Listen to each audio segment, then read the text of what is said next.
Well, the hallmark of the challenge in my constituency is the incident of traffic in Apapa. And Apapa has the major ports in Nigeria, the Tinker Port and the Apapa Port. And you will agree with me that the incidence of the traffic, chaotic traffic situation has become a recurring decimal. And I recall that the first few weeks when we got to this assembly, I raised a motion on the floor of the House with a view to articulating these issues and with a view to finding a lasting solution to this. The government came to our rescue. The Lagos State government in particular, Babajide Sanwo-Olu, had always been on the forefront on the incident of traffic in Apapa. Just last 2-3 weeks or so, he still invoked a stakeholder meeting. He's never tired. There was a time he collaborated with the Nigerian Port Authority under the ensign of the then Adiza, and a call-up system was invoked, and the traffic disappeared. But I don't know what is happening now. It has since returned back to abnormality, but he's never tired. Even after then, he's still called on stakeholder, and I think it's a continuum. But I want to think that going forward, we should be looking at an alternate mode of transportation.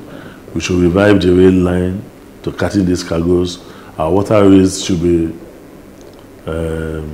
rejuvenated. The waterways in Apapa are navigable waterways that can cut these cargoes in their hundreds, and that will take off most of the vehicles on the road. Then the farm tanks sited in Apapa should be relocated to the Lekki Free Trade Zone. That is where it is designed in the master plan of the state. Okay. They should be relocated to the area. The Lekki port should come on board, and that of the Badagry deep port too should, so that we can have. Severally, people have asked questions that what is happening to the Onne port and other ports in the hinterland, and you be quick to add that it is the decision of the importer to say this is where my goods should land. Don't forget there is a nexus between those items and the market.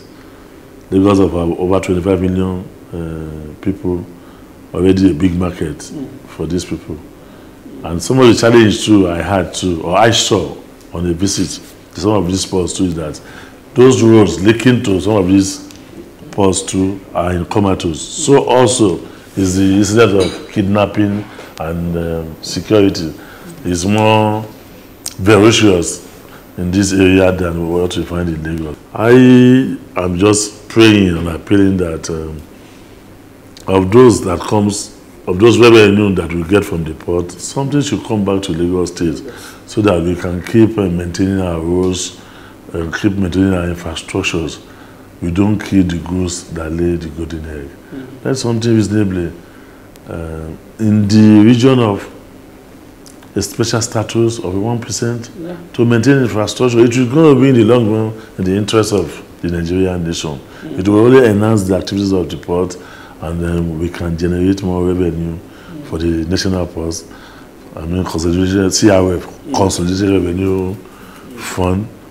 It doesn't come to the state; it comes to the nation at large to enlarge our coast. We don't need to play politics with this.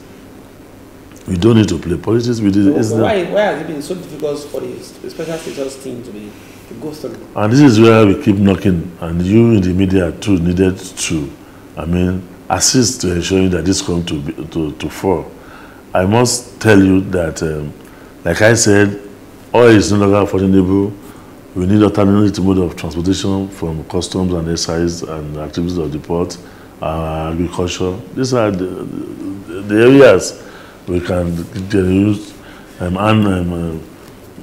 new funds to run the nation. So we should do what is necessary to ensure that Lagos State does not go under Look at the incident of the NSAS, for instance. The agitation is not in the purview of Lagos State. Lagos State never controlled the police. But the NSAS was more, the agitation was more potent and ferocious in the state. And look at the colossal damage, the loss of properties and lives in the state. Because this is because Lagos is a mini Nigeria, and it should be attended to as one.